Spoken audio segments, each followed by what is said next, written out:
Guys, अगर आप electrician हैं, ये नए नए इलेक्ट्रिशियन बन रहे हैं, तो फैन बॉक्स के अंदर जॉइंट तो पक्का होगा वायरिंग का, ये तो आपको मालूम है। लेकिन आज मैं आपको एक चीज़ बताने वाला हूँ जिससे फैन बॉक्स में बिना जॉइंट के आप वायरिंग सभी स्विच बोर्ड में पहुँचा सकते हो। आखिर वो कैसे? इस रूम में वही काम किया गया है और मैं जहाँ जाता हूँ वहीं साइट पर इसी स्ट्रेटजी का इस्तेमाल लेता हूँ और वह चीज़ आपको सीखनी चाहिए। ठीक है, ये देख सकते हैं 12 मॉडल का बोर्ड है। इसके और इसके दरमियान में जो भी वायरिंग लगी बिना जॉइंट की, यानी कि ऊपर फैन बॉक्स से लेके यहाँ तक वायरिंग आई वो बगैर जॉइंट की, और यहाँ से इस स्विच बोर्ड तक जो वायरिंग आई वो भी बिना जॉइंट की। अगर जॉइंट से भी करेंगे तब भी काम चल जाएगा, बिना जॉइंट भी करेंगे तो ज़्यादा बेटर होगा। वो 100% सिक्योर होगा, सेफ़ होगा, वायरिंग जलने के चांसेस कम रहेंगे। तो चलिए आज हम आपको बताते हैं। तो यहाँ पर देख सकते हैं ये रूम है।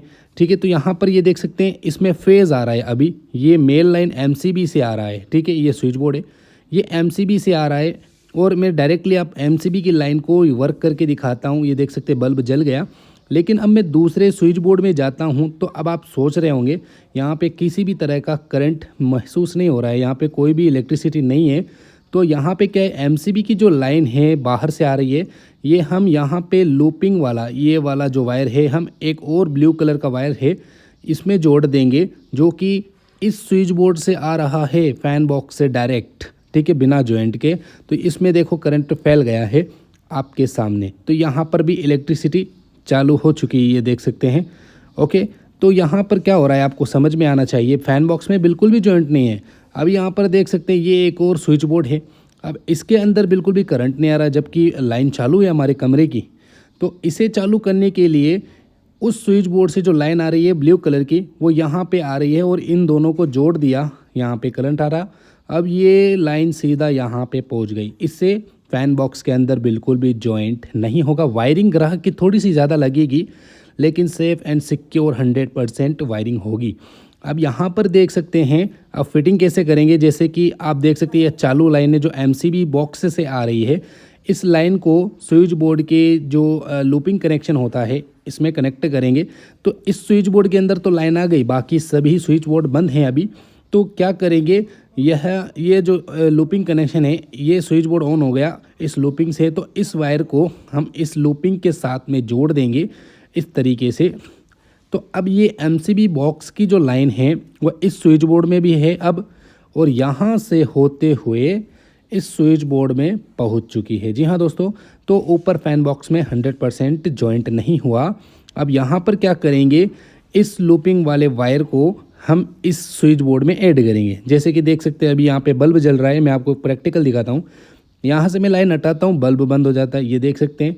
यानी कि आपको सीधा सीधा यकीन हो रहा होगा कि फ़ैन बॉक्स से होते हुए सीधा डायरेक्टली बाईपास हमने इस स्विच बोर्ड के अंदर किया।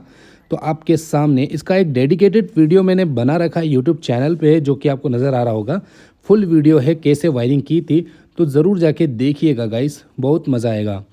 तो ये देख सकते हैं हमने इन दोनों वायरों को जोड़ दिया। तो अब यहाँ से जो एमसीबी बॉक्स की सप्लाई है यहाँ से उस स्विच बोर्ड के अंदर चली गई, जिससे कि अब जलने के चांसेस काफ़ी हद तक कम हो गए। जलेगा तो इस स्विच बोर्ड के अंदर ही अगर कुछ वायर जलेगा, लेकिन अदरवाइज़ वो जलेगा नहीं। इससे आप एसी भी चला सकते हो, क्योंकि जलने के चांसेस काफ़ी हद तक कम हो चुके हैं। अब यहाँ पर देख सकते हैं हमने एक और स्विच बोर्ड को करंट दे दिया। अब वहाँ पर एक और हमारे पास 12 मॉडल का स्विच बोर्ड है, इसमें करंट कैसे जाएगा। जैसे कि आप देख सकते हैं यहाँ पे ये वाला वायर सीधा 12 मॉडल के बोर्ड से आ रहा है, मेन वाले बोर्ड से। तो इसे हम इस लूपिंग से जोड़ देंगे। तो अब यहाँ से जो करंट फैलेगा वो सीधा इस स्विच बोर्ड में आ जाएगा। तो इसके और इसके दरमियान भी किसी भी किस्म का जॉइंट नहीं रहा। तो इससे बेनिफिट तो यही होगा कि आप इससे हेवी लोड चला पाएंगे। अगर आप फैन बॉक्स के अंदर जॉइंट कर देंगे तो बिल्कुल भी हेवी लोड नहीं चला पाएंगे। हेवी लोड चलाते ही उसकी टैप जलने लग जाएगी और करंट फ्लो होने लग जाएगा दीवारों में या फिर फैन बॉक्सेस में। ठीक है, तो ये देख सकते हैं अभी मैंने सब कुछ चालू कर दिया, मेन बोर्ड अब यहाँ से ऑफ हो जाएगा। ये देखिए इस स्विच बोर्ड से मैंने ये वायर निकाला और पूरे घर की लाइट ही बंद हो गई।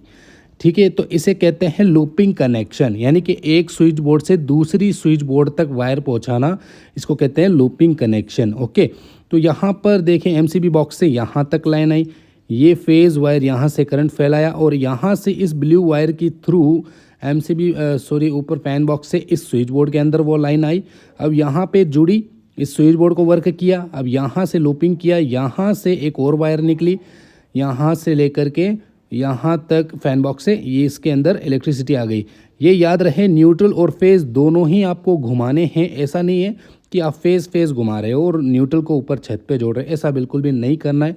न्यूट्रल और फेज़ दोनों ही लूपिंग में आने चाहिए, ठीक है। तो जैसा कि मैंने एक वीडियो बनाया उसके अंदर पूरा परफॉर्मेंस दिखाया है मैंने वायरिंग करने का, ठीक है, तो वो देख सकते हैं।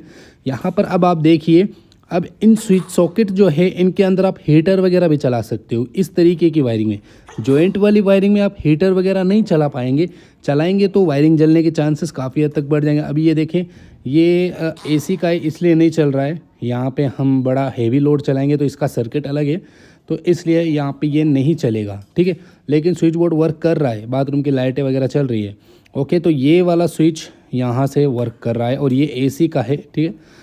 तो यहाँ पर सब कुछ चल रहा है। अब इस रूम के अंदर हेवी लोड भी चला सकते हैं, बेहिचक नो टेंशन हो करके चला सकते हैं, क्योंकि फ़ैन बॉक्स से फ़ैन बॉक्स लूपिंग वायर है, तो इससे बहुत ज़्यादा बेनिफिट आपको देखने को मिलता है। तो उम्मीद है इलेक्ट्रिशियन भाइयों को सब कुछ ये समझ में आ गया होगा। उम्मीद है बहुत सारी वायरिंग आप यहाँ पे थोड़ी खर्च कर सकते हैं, लेकिन परफॉर्मेंस में गारंटी लेते हैं कोई भी वायरिंग जलने के चांसेस नहीं होंगे, फैन बॉक्स में भी जलने के चांसेस नहीं होंगे। और 100% अगर आप फोर सीलिंग करवा रहे हो तो वहाँ पर तो बहुत ज़रूरी है इस तरह की वायरिंग करना, ठीक है। तो ये आपको समझ में आ गए। चलिए दोस्तों, बाय बाय।